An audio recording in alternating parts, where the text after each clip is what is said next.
This channel does not promote any violent, harmful, or illegal activities. All content provided by this channel is meant for an educational purpose only.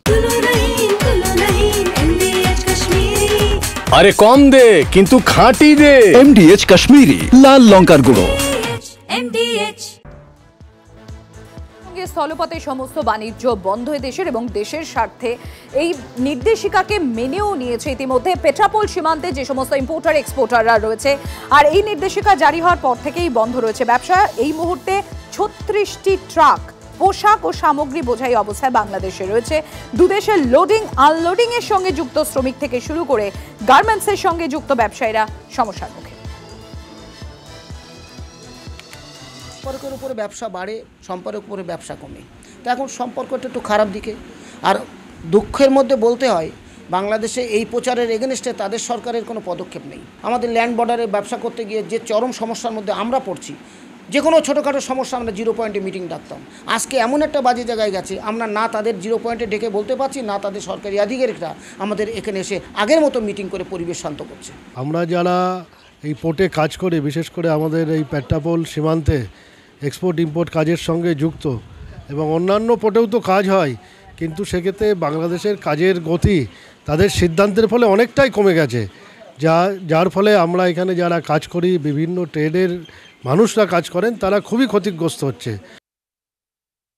বাংলাদেশে Younis government তৈরি হওয়ার পর থেকে নানা রকমভাবে effect পড়তে শুরু করেছে এই পেট্রাপোল বন্দরে। এই পেট্রাপোল বন্দর থেকে প্রতিদিন প্রায় 400-র ওপরে ট্রাক রফতানির কাজ করে এবং 150 থেকে 200 ট্রাক আমদানির কাজ হয়। কিন্তু এই কাজ করতে গিয়ে বারবার দেখা গেছে ইউনিস গভর্নমেন্টের নানা রকম অসহযোগিতা।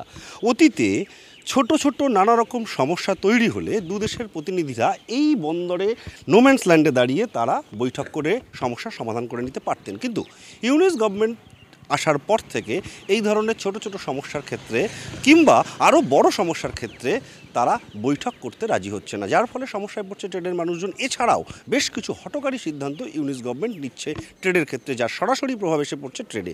আর সেই কারণেই কিন্তু ভারত সরকারকেও বেশ কিছু কঠিন সিদ্ধান্ত নিতে হচ্ছে। যেমন বাংলাদেশ লাগোয়া যে সমস্ত সীমান্তগুলো আছে, প্রত্যেকটা ল্যান্ডপোর্ট থেকে গার্মেন্টস গুড আসা সম্পূর্ণ বন্ধ করে দেওয়া হয়েছে। শুধুমাত্র কলকাতা বন্দর এবং নবশুকা বন্দরে তারা পাঠাতে পারবে গার্মেন্টস গুড। এর ফলে এখন যে বিষয় দাঁড়িয়েছে, গতকাল সন্ধ্যাবেলা যখন এই নোটিফিকেশান আসে, এই নির্দেশিকা আসার সাথে সাথে দেখা যায় যে একটিমাত্র গাড়ি 50%-এর বেশি এগিয়েছিল বলে এই বন্দর থেকে তারা গ্রহণ করে। বাকি 36টা লোডেড গাড়ি গার্মেন্টস গুডের, যেগুলো বাংলাদেশে রয়েছে, প্রায় 6 কোটি টাকা মূল্যের এই গার্মেন্টস গুড, সেগুলো ওখানে রয়েছে, যার অ্যাডভান্স মানি ইন্ডিয়ান আমদানিকারককে আগে থেকেই দিয়ে রাখতে হয়েছে। কিন্তু এগুলো কলকাতা বন্দর বা অন্য কোনো পদ্ধতিতে নিয়ে আসা সম্ভব, সেটা এখানকার আমদানিকারকরা মনে করছেন। কিন্তু সমস্যা যেটা হচ্ছে, এর ফলে এই বন্দরকে কেন্দ্র করে লোডিং আনলোডিং যে সমস্ত মানুষজন জড়িত ছিলেন, যারা এই কাজের সঙ্গে জড়িত প্রত্যক্ষ পরোক্ষভাবে, তারা কিন্তু ক্ষতিগ্রস্ত হবে। তারা আগামী দিনে যখন সম্পূর্ণরূপে এই ট্রেডটা, বিশেষ করে গার্মেন্টস গুডের ট্রেডটা বন্ধ থাকবে, তখন সমস্যায় পড়বে। এর ফলে একই সঙ্গে আমদানিকারক এবং রপ্তানিকারককে নানা রকম সমস্যার সম্মুখীন হতে হচ্ছে এবং এই সম্পূর্ণ সমস্যাগুলো হচ্ছে এই ইউনিস গভর্নমেন্টের নানা রকম অসহযোগিতার কারণে। সেটাই কিন্তু বলছেন এখানকার আমদানিকারক ক্লিয়ারিং এজেন্টরা। TV9 বাংলার জন্য সুকান্ত মণ্ডলের সঙ্গে দীপঙ্কর দাসের রিপোর্ট, পেট্রাপোল। আর এবার বাংলাদেশের জন্য বেশ কিছু গুরুত্বপূর্ণ নিষেধাজ্ঞা, বাংলাদেশের বিরুদ্ধে কড়া পদক্ষেপ ভারতের বললে কম বলা হয়। স্থলবন্দর দিয়ে আমদানি রফতানিতে একাধিক নিষেধাজ্ঞা জারি করা হয়েছে। হিলি স্থলবন্দর দিয়ে কোনো আমদানি না হলেও এবার রফতানিতে নিষেধাজ্ঞা। নির্দেশিকা জারির পর আজ সকাল থেকে হিলি স্থলবন্দর কার্যত ফাঁকা। বেলা বাড়তে রফতানি শুরু হলো বিপাকে বাংলাদেশি ব্যবসায়ীরা, এমনটাই মত এপারের ব্যবসায়ীদের। ফলে বাংলাদেশকে আরও চাপে রাখলো ভারত। আন্তর্জাতিক শূন্যরেখায় এসেছিলাম এবং দেখলাম যে একদমই নিস্তব্ধ হয়ে রয়েছে, যোগাযোগ প্রায় বিচ্ছিন্ন।